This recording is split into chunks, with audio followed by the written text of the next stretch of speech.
Start? Good morning, and thank you so much for joining us today. My name is Dr. Karen Cohen. I'm the CEO of the Canadian Psychological Association and the Ottawa spokesperson for Defeat Depression, an initiative of the Mood Disorders Society of Canada.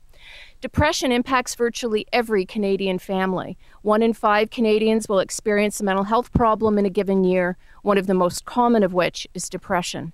It is estimated that 8% of Canadians will experience a major depression in their lifetimes.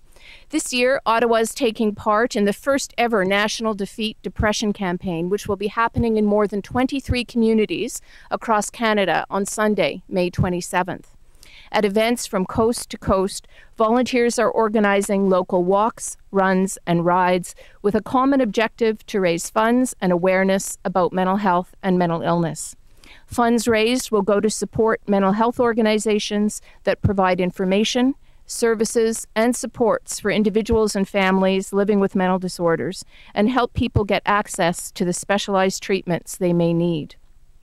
There are 2 principal things that get in the way of people getting the help they need. First is the stigma attached to mental disorders. It keeps people from talking about them. Second, there are real barriers to accessing services and supports when we do ask for help. Although there are services, treatments, and supports that work, it can be difficult to get to them because services are either not publicly funded or are in short supply. The Ottawa Defeat Depression event is a 2.5-kilometer walk at Vincent Massey Park.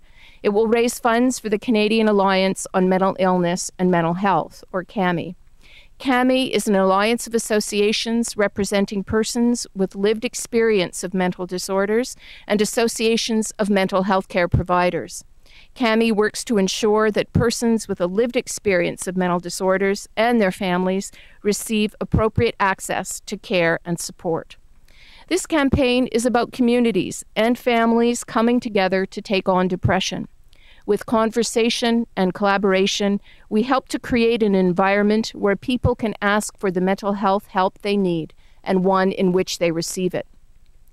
Today, we urge members of Parliament to get involved in their local Defeat Depression walks, runs, and rides. Information on the campaign has been sent to every member's office, which we hope they will share with their constituents, and we hope and encourage them to join us as well. We've been thrilled with the overwhelming response from Canadians to the first Defeat Depression campaign, and we look forward to having our members of Parliament support our initiative with the same enthusiasm. To view the list of event locations or to register for an event, please visit www.defeatdepression.ca. Let's come together on May 27th and show our support for the many of us affected by mental illness. Together, we can take on depression. Together, we can make a difference for Canada's mental health. Thank you for your time, and I'm pleased to answer any questions. Thank you. Docteur Cohen, vous ne parlez pas français, hein? Oui. Ah, merveilleux. La dépression, est-ce qu'on est capable de cibler, est-ce qu'il y a des groupes de personnes qui sont plus à risque que d'autres? Oui, ça c'est une question très importante. Je crois qu'il y a beaucoup de facteurs qui...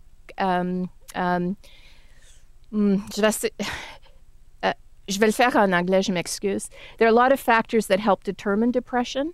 Things related to environment, social factors, la famille, les ressources qui sont disponibles à un enfant ou à une famille. Il y a des facteurs physiques aussi. Genetic factors or other factors that might predispose someone to a depression. And then the psychological factors, their experiences in schools. And so I think there are a lot of communities where those factors would combine to put people at risk. Plus susceptibles que les hommes à faire une dépression? Ça, c'est pas moi qui est un chercheur avec la dépression. Alors, vous êtes mieux, c'est mieux de diriger cette question à un des chercheurs. Mais je crois que oui, d'habitude, les taux sont plus élevés pour les femmes.